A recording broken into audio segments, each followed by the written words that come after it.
He is always kind enough with his time. Let us say hello now to the face of Matchroom Boxing, one Eddie Hearn. Hello, Eddie. How are you? Thank you for doing this. Good to Well, see you.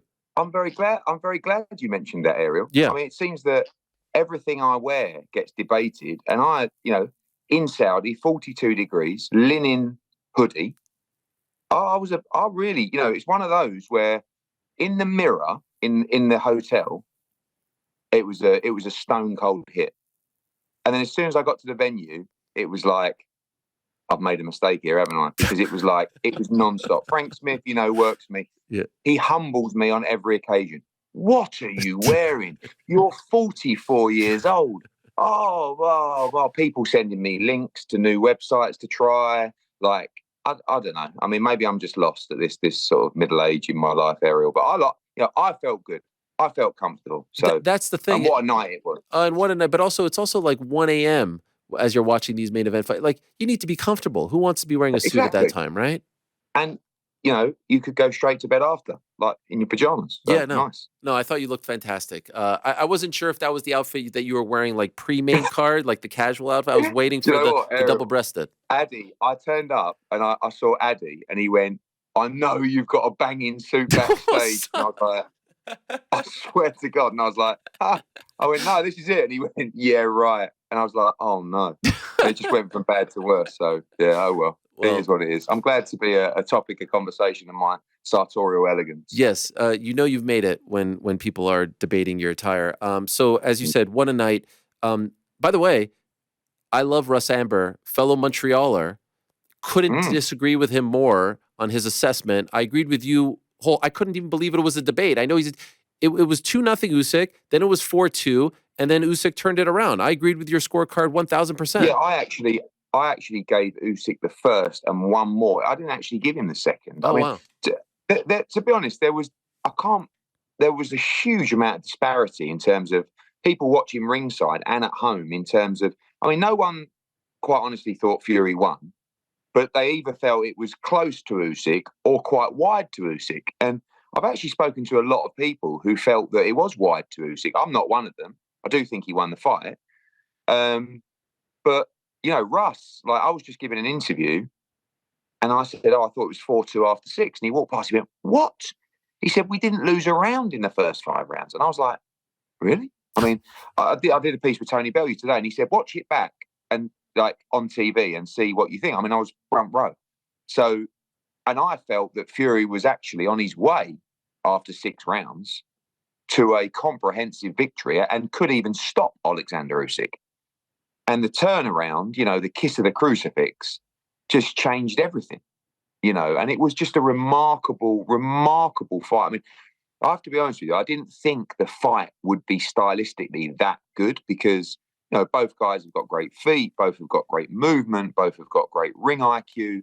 And when you lend those qualities into a big fight of that magnitude, sometimes it's a bit cagey. But as Usyk said in the build-up, "I will not leave you alone, Tyson." And he was absolutely true to his word. He just harassed him all night until he broke him in the famous 9th round.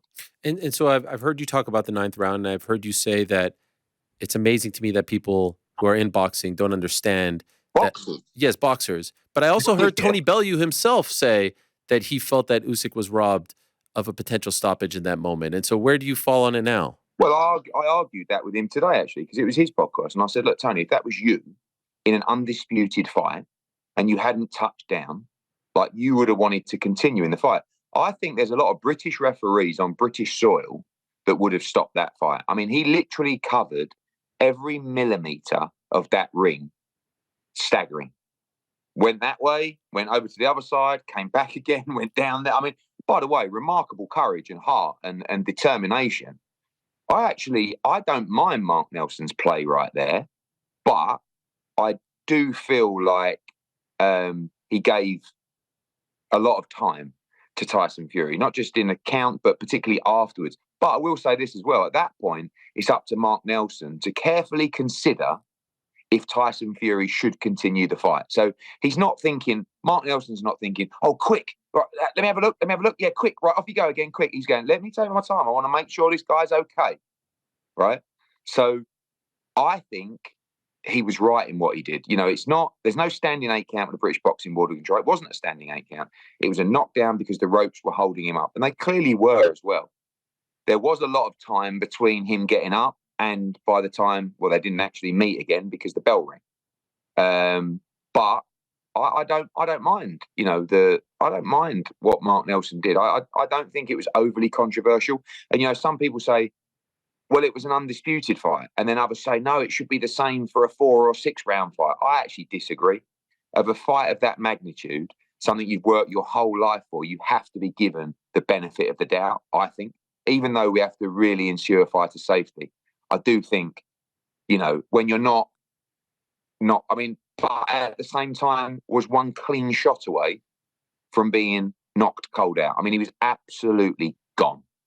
By the way, the recovery of the 10th round, although he lost, was quite unbelievable because every person pretty much on our row, when he went back to the corner, said, fight's over. Right? So, you know, he did remarkable. And, you know, both men, incredible. So good for our sport. So good for our sport. Amazing that there was no controversy, that we're not talking about judging. You can nitpick things, but the right guy won.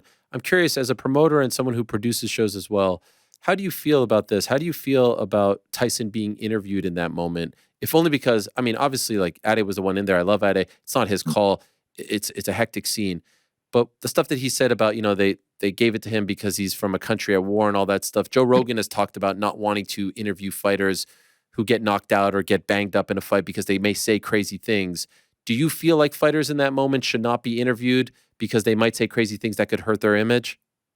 Yeah, it's difficult because Tyson would want to speak. Okay. You know, I feel like he would, and I thought he's, you know, other than that comment, I thought, and a Happy New Year, which was a bit wild. Yes. But other than that, I think he spoke quite well. You know, he said, look, I think I won. I mean, he spoke better at the press conference because by then you've got a little time to digest it. But you saw AJ against Usyk. I mean, these guys have worked their whole life in the last, you know, 12, 14 weeks dreaming of victory. And when it's taken away from you, you can't expect them just to act normally and diplomatically and, you know, come across spiffingly well. I mean, they've just had a fight, 12 rounds, where they've punched each other all over the ring. So sometimes I will say to a fighter, no, come on, listen, let's get you back to the change room, particularly if I feel like it's a dangerous situation. You know, if I want to get a fighter checked over, or, you know, they're struggling, they're exhausted, they're struggling to stand up. I mean, to be honest with you, Usyk was exhausted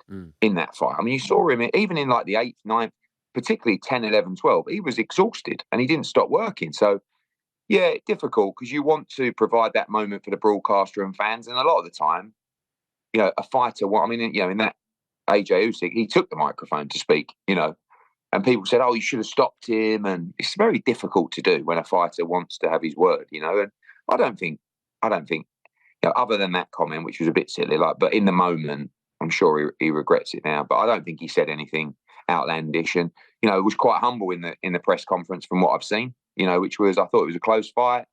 Respect to him, not going to cry over it, go and work again. And, you know, we lend ourselves to a huge rematch pending, I guess, both fighters' decisions and, more importantly, their physical condition going into a potential October bout. Do you think we see it in October? You know, sometimes in boxing, it sounds like a long way away, right? And then you think to yourself, well, it's June next week. So you've got to be having a 10-week camp minimum for these kind of fights. If it's middle of October, you know, you're talking about starting camp at the beginning of August. You know, probably a little bit before. So you've probably got 7 weeks off. Now, that sounds a lot to the normal individual, but actually, if you think about both guys, because of the cancellation of the first fight, they've actually been in camp probably for 7 months, 6, 7 months, coming off the back of the Ngannou fight as well for Fury. And it was a tough fight. You know, Tyson talked about Alexander's jaw being potentially broken. I don't think that was the case, but if there's damage, you know, you're not going to be able to spar for 10, 12 weeks. You know, the hands might be knocked up. So now people are talking about, is it the time for Usyk to retire? I mean, it's a hell of a Cinderella story. I don't think he will, bearing in mind the money for the rematch and etc. But, you know, I think October is a quick turnaround. But if both guys are not injured, then I think it's definitely achievable. But, yeah, it's not going to be one of those things. I think every fighter straight after the fight, yep, I'll be ready for October. You know, most fighters will train all this week, you know, because they're on such a high. And then probably the week after, they just flop and say, right, I'm going on holiday. And that's when the junk food comes in and, you know, etc. So I think, I think October time will be good. But, you know, the benefit of Riyadh season is it does run from October through to March. But I would imagine His Excellency would love to kick off the season with that rematch. It would be quite incredible. At this point, it's Riyadh season every week, you know. Yeah, I mean, Riyadh season is no longer in Riyadh, right. and Riyadh season is no longer October to March. Right. That's, I think, His Excellency has just decided to turn Riyadh season global, and, you know, Los Angeles coming up, and hopefully Wembley, and maybe Australia and Germany he's talked about, and, you know, all kinds of stuff. So it's just incredible what we're seeing. And you know, one of the most pleasing things about Saturday, in all honesty, was people criticised the atmosphere. Like, the atmosphere was fantastic. It really was. And you know what, Ariel? It was so pleasant, right? It was a fantastic experience as a fan, you know, it was, you know, and that we talk about the lack of alcohol at live events. You know, there's pluses and minuses, in all honesty with you. And for a fight of that magnitude, the excitement was enough over liquid and substance. You know, it was the moment in time.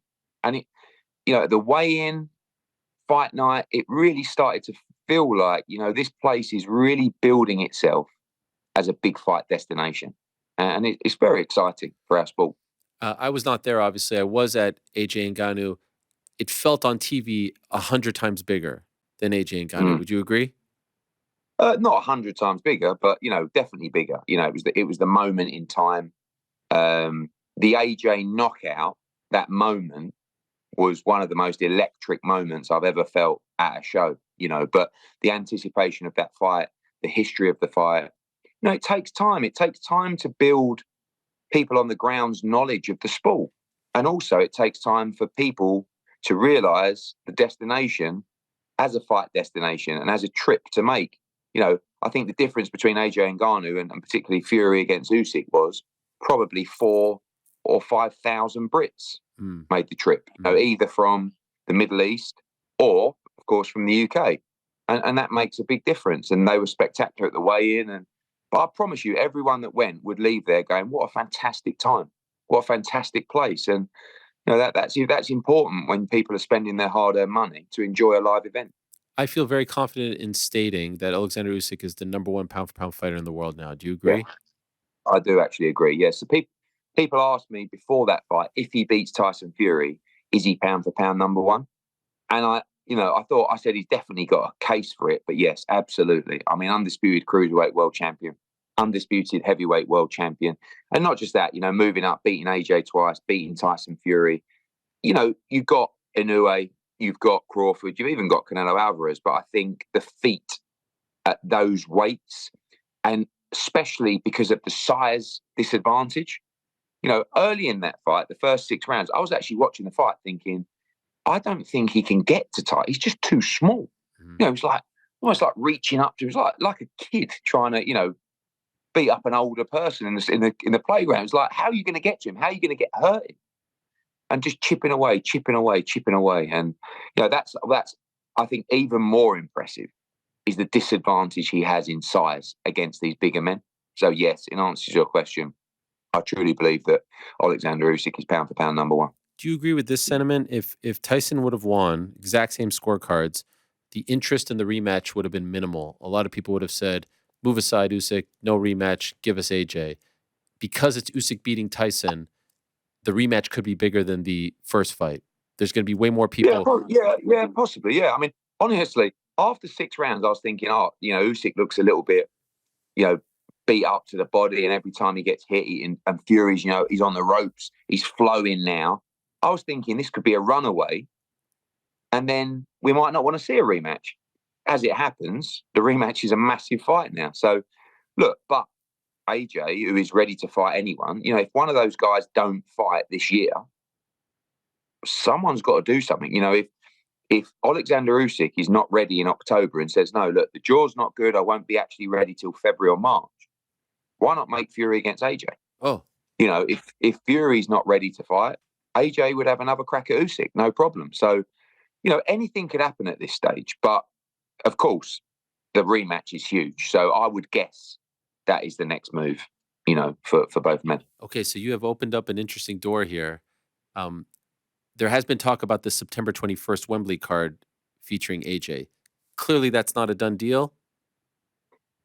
Yeah, I would say that's the plan. Look, the card is not, we've been talking, myself and George Warren and Spencer Brown, it's kind of like this trio of building fights that we've developed this great relationship, led by His Excellency, who, himself will put forward his ideas of fights. And obviously that rules all of us. And we help, when asked. And AJ is, penciled in to fight on that Wembley date. And, it's going to be interesting to see what happens with the IBF belt now, because obviously when you become undisputed, you have all these mandatories. It's very difficult to get the chronological order right to, defend them all. And next up is Filip Hrgović. And Filip Hrgović was supposed to actually get the title fight before Saturday. And the ruling was that the IBF said the winner of Fury Usyk must fight Filip Hrgović with no more exceptions. So there is a very strong chance that belt will free up. Potentially, Hrgović could even fight Dubois in the 5v5 coming up for the IBF world title. And maybe the winner fights AJ at Wembley on September the 21st. And then when AJ wins that, becomes a 3-time world heavyweight champion and fights the winner of Fury Usyk, it's for undisputed all over again. So honestly, anything could happen at this stage. And let's be honest, like the heavyweight division's on fire. And so is boxing. I was just going to say, boxing is on fire. I kind of feel like you've almost jumped the fence. No, I'm the Venn diagram. You're just double dipping, aren't you? What double dipping? I love them both. It's a Venn diagram. Do you know what a Venn diagram is?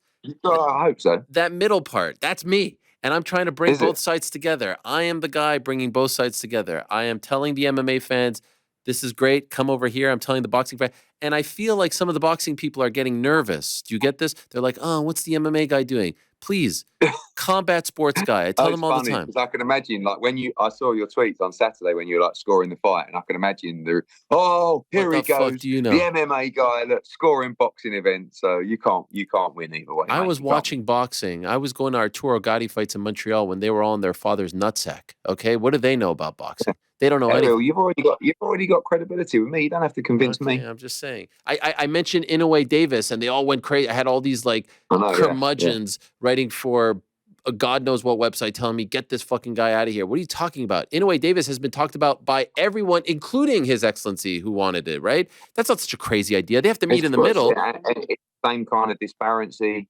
as Crawford Canelo. Yes.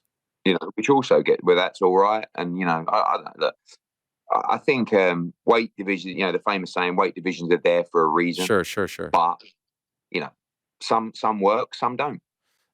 Anyway, could I ask, so here we are in this situation where, you're sitting there, you're with Frank. This has been bandied about ad nauseum. You've got the 5 versus 5. Is there any time when you're sitting there ringside, and I don't know if you sat next to him the entire time. Was it the entire night or was it just for... No, I was with George. I had a couple of fighters on the card. Yeah, which I took commiserations about Joe Cordina. Joe Cordina, yeah. Joe Alpertai won, but, tough night for Joe Cordina. And then I slid down a couple and sat next to George Warren for the main event. I felt like, I was very well looked after, considering I've got nothing to do with Fury and Usyk. Right. And you know what? I'll be honest with you. Sometimes I go to I'm not particularly... The hospitality when I go to shows that aren't mine, Ariel, is not the best. I saw you in Brooklyn. I don't know if you want to talk about that, but I felt bad. Golden Boy didn't really want to even give me a seat. Yes. There's a certain thing called respect. But, the difference with me is when Oscar comes to one of my events, I'll put him right in the middle. Do you know what I'm saying? Because you know what you do? You kill him with kindness and you bury him with a smile. Yes. And that's the most beautiful thing you can possibly do. But the hospitality that I'm receiving, as I said, that sort of trio there of, Gold Star, Queensberry, and Matchroom, like we are doing some fantastic work together. We really are. Like, there's no, you've got one, and it's your main event. No, it's my main event. And that is the bullshit in boxing. That is one of the most painful things. But I have no problem. Just bring everybody together, treat everybody. Listen, treat them how you want to treat. But ultimately, when you're getting along, life is so much better. Like the enjoyment I'm getting out of boxing now, we flew home yesterday. It's like Queensbury and match. We're all chatting away. What a great night, right? Yeah. Oh, Taylor Catchell this week. Good luck, Eddie. We'll see you back in Riyadh next week. That's the teams, not just me and Frank and George. And it's really, I have to say, it's really enjoyable. It's tiring, the bullshit, the back and forths, like he said this and the clickbait on interviews and now it's just like you're actually going out for dinner and talking about, and Frank Warren sent me, can't remember the fight, Ron Lyle against, was it Larry Holmes or something, talking to me at dinner. Next thing, sends me a WhatsApp in the morning. Watch this one. What a fight this was, and it's a good feeling. We love boxing. So, yeah, feel great at the moment. Very motivated. And it's a great run, coming off. We talk about undisputed. Obviously, you've had a Inoue fight. Wasn't our fight, but then Canelo Munguia on the zone. Haney Garcia was massive. The sound waves of that, good and bad, around the sport. And then Usyk against Fury. Taylor Catchell this week's a massive all-British fight. One of the biggest fights of the year over here. And then the 5v5, and then we're coming into June. We've got Matias, our first event in Puerto Rico. Got a show in Birmingham after that. You've got Bam against Estrada in Phoenix, huge fight. Got the homecoming of Jaron Ennis after that. July 13, we're going to have probably 15,000 there at the Wells Fargo. So I think this is an incredible boom time for boxing. And people talk about, big fights leaving the UK, leaving the US. Don't worry about that. The big fights are happening. And that is unbelievable for the whole ecosystem of boxing.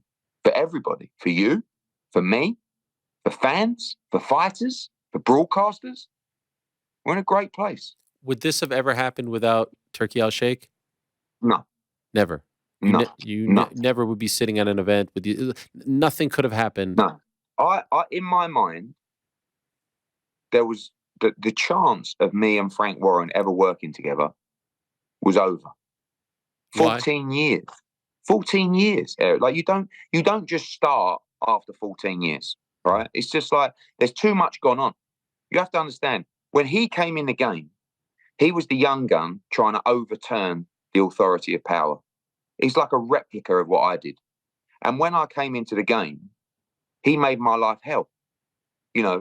Criticized me, the legal letters, when we're trying to fight, and that's what he's brilliant at. He grinds you down till you have to go. But I never went. And I kind of got his respect, I think, now thinking about it. But it was just a case of I'd never met him or spoken to him in 14 years. We promote in the same market. Britain's not the biggest country in the world. And it was like, it's them and it's us. And it ain't ever happening. And it was a mistake looking back. The rivalry was so competitive. And it was good in a way because we were both trying so hard. But now, having come together, we should have done it earlier. And it was just His Excellency who basically said, look, I don't care about this bullshit. Shut up, you two. Are you on? He won't mind me saying His Excellency because he's one of the funniest people I've actually ever met. I mean, sense of humor is hilarious. And I will say as well, I think a lot of people who don't know him probably, when people say thank you, His Excellency, or His Excellency's go, oh, here they go again. Yeah, His Excellency. Honestly, he is actually one of the most invigorating people you can be around. His energy is unbelievable for the sport, and his passion for the sport is something we all share. But the first time I met him, we didn't get off to a great start because I was criticizing Fury against Ngannou. And I went to see him in his hotel, and he said, Eddie, we are a fast train. He said, do you want to come on the train or do you want to stand on the platform as we go past? And I said, choo-choo, choo-choo. And I say that to him all the time. And that was it. From there, it's honestly, I'm really enjoying my job at the moment, I've got to say. And that's something I can't always say I've felt in boxing. Could I ask, as you speak about how difficult Frank made your life and all the challenges, I'm asking, I don't know the answer to this question, but is there any theory out there that could be made that the same is now being done to Ben Shalom, that you are now doing to Ben what Frank did to you? Yeah, I mean, I'm not really, but I Like do a think rite of there is an passage, element so of, to speak.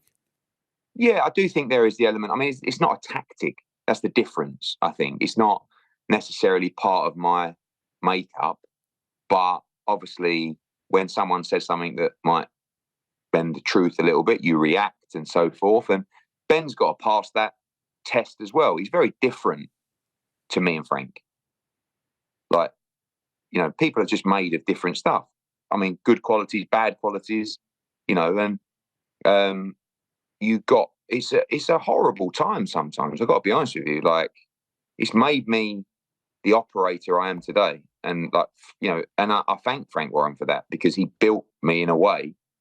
I'm built by my father, really, who taught me everything. But there is an element of Frank Warren that gave me that resilience and resistance. And I'm so cold with it, you can't hurt me. And that's why now, if it's Gervonta, if it's Ryan, if it's Oscar, it just pings off me. It's like, it's like it literally just touches the suit and it just dribbles down the side. You can't hurt me. I've been there, I've done it. I've been around this sport since I was 8. I've been in the business for 14, 15 years, and I've heard it all. But it was good. It was good. I feel in a great place, and I like the fact that I'm a little bit more mature now, a little bit older. Sometimes I don't say as many stupid things, and I actually know a lot about the sport. Not just the business, but 35 years really watching up close in the changing rooms, in the gyms, and I live and breathe it. A couple quick hitters. I know it's getting late there, so just want to hit you with a couple things. Where do we stand on Haney Garcia? How do you think this saga plays out? Well, I mean, Ryan's just, I bumped into him in Saudi Arabia, and he was off again last night on Twitter, like just the most stupid, childish behaviour, like, but again, similar to some people, face to face, and it's like, you can come up, give me a cuddle, let's have a photo, and I'm someone that will really do my best to avoid confrontation. Yeah, peaceful life always better, but sometimes this guy acts like an idiot, and I like Ryan Garcia. And I actually said to him in Saudi Arabia, you do realise, if you actually listen to every interview that I give, I say, I really hope that Ryan is innocent. I actually even give him the benefit of the doubt. But I even said to him face to face, you can't just say it's a conspiracy theory. I said, you're blaming me for you testing positive twice. Well, someone set me up. He said, well, firstly, no, they didn't. And secondly, it definitely wasn't me. So just be careful what you say, and let's just try and deal with this situation. You have to answer to, and the B sample will come out soon, I believe. Is it this week? 99.9% of the time, it's always the same. And I keep saying, there is a chance that Ryan Garcia is innocent. There is a chance that it is contamination. But as I keep saying, one thing that we do know at the moment is that when Ryan Garcia entered the ring to fight Devin Haney, he had performance-enhancing drugs in his system. And I feel like Devin Haney, I mean, it's amazing, really, that Devin Haney is actually getting criticised. Like, he's fought a guy that was 3.5 pounds over. Oh, wow, that's interesting. What's happening? I don't know. I think I've just had a power cut of some kind. It's Ryan Garcia. Yeah, no, yeah. Do you think it was? I think it was. I mean, he's Mr. Conspiracy. That was crazy. This is unbelievable scenes. Hold on. It's curtains for Eddie Hearn. It's all over. I can't believe it. It's Al Heyman. Who was it? It's Leonard Ellerby. Who it was. You think your power went out? No, they can't have, because we try again here. Okay, I'm back. Okay. There you go. Yeah, so I think that Ryan's just got to answer the problems. He's got to make sure that he can deal with the situation, which he's obviously coming thick and fast. Deontay Wilder, is this a one-fight deal? Yes, one-fight deal. Team Matchroom, captain of the team. And, we hope that he can take us to victory, double the points. We could be behind going into that fight, and we need him to come through. I can't wait to get out to Saudi Arabia and get through this week, first of all, and then go from there, Leeds to Saudi Arabia. What happened with Chantelle Cameron?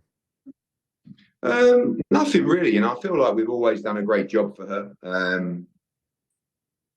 We never really had the greatest of relationships. I don't know why. I think sometimes when you have a fighter like Katie Taylor and they're in a similar weight class, I think that it's like you always lean in to support them over her. And that wasn't really the case. But obviously, we are very fond of Katie. I think we've done a great job for Chantelle. But then sometimes you just need to shake hands and, say, we haven't quite got on. We feel like we've done a good job and we wish you all the best for the future. And that's what we did. And she's a fantastic fighter. And, she's still got a lot to give the sport. I don't know if you saw, but I was the MC of the Jake Paul, Mike Tyson press conference in New York. And it was great to see Brian Peters there, Sean Palmer there. Conspicuous by his absence was you. Will you be at the fight on July? You have been Absolutely. you have been linked with her. I will be at the fight. Okay. I mean, I'm not involved in the promotion of the show, but at the same time, I will be 100% supporting Katie Taylor. I believe she will win the fight. I think it'll be a great fight. But yes, I will be there to support. Is it hard for you to not, you've been by her side at the dais for all her big fight. Is it hard for you to take a back seat? No, not at all, because it's the opportunity for the fighter. I said to Katie once we received this offer, this is an offer you have to take. I spoke to Brian Peters. The money was right, and I thanked the Zone as well for saying, absolutely, but, I was also on my way to Riyadh at the time for that press conference, but, I will be supporting the fight. It's not like I won't be talking about it, but you won't see me actively pushing the show, because of my obligations to DAZN. And it's not a DAZN fight, but, it was an opportunity that we had to let our fighter take. And, it's definitely the right thing to do. Two last quick ones. This time next year, will Terence Crawford and Canelo Alvarez have already fought? I think no.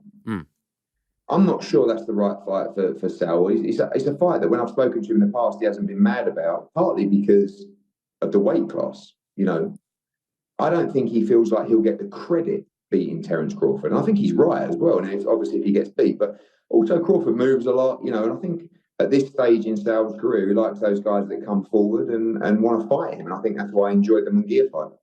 And lastly, as you put it, it's an old-fashioned domestic dust-up this weekend in Leeds. It's Jack Catterall against Josh Taylor. I screwed that up, golly. The first fight was supremely controversial. It's the one that sort of kicked off my crusade of open scoring. I wish there was open scoring for some of these big fights. We thought we were getting it a few weeks ago. We're getting it this Saturday. For those that may not be familiar, give us the old-fashioned sell here. Why should they watch DAZN on Saturday as these two? Well, because it's the most fierce rivalry I've ever seen in British boxing. I mean, we've had some great rivalries in British boxing, but none to the point where when two guys approach each other, they want to attack each other on sight. I mean, one of the most controversial first fights you've ever seen, in my opinion, and in most people's opinion, Jack Catterall should have been undisputed champion. 2 years, these two have gone backwards and forwards. And now everything's on the line. You've got, 11,000 packed in the Elite Arena, 4,000 or 5,000 Scottish, 4,000 or 5,000 English, and a few others bundled in as well. It's going to be an electric atmosphere, a great fight this time around. And it's what we need. There is a lot of big fights going to Saudi and so forth. So we must maintain the great fights in the UK. And this is the fight of the year so far over here. And you're going to see a great fight, a great build-up. The first head-to-heads tomorrow. Let's just get them in the ring. But I've never seen a hatred like it, honestly. The slogan for this one is hatred runs deep. And it really is, a nasty one. So let's get them in the ring and settle it in there. Can't wait for it. And I hope Sam Jones is up on the dais as well, because he does a great job. He absolutely 1,000,000% will be. Perfect. Thank you, Eddie. Appreciate it very much. Good luck with the power failure. Thanks so much. Yeah, take care. Right. Thanks for watching. We appreciate it very much. Hey, if you like this video, give us the old thumbs up. Subscribe as well. You can get many more of these videos on the channel, so please do that. We would love you forever if you did so.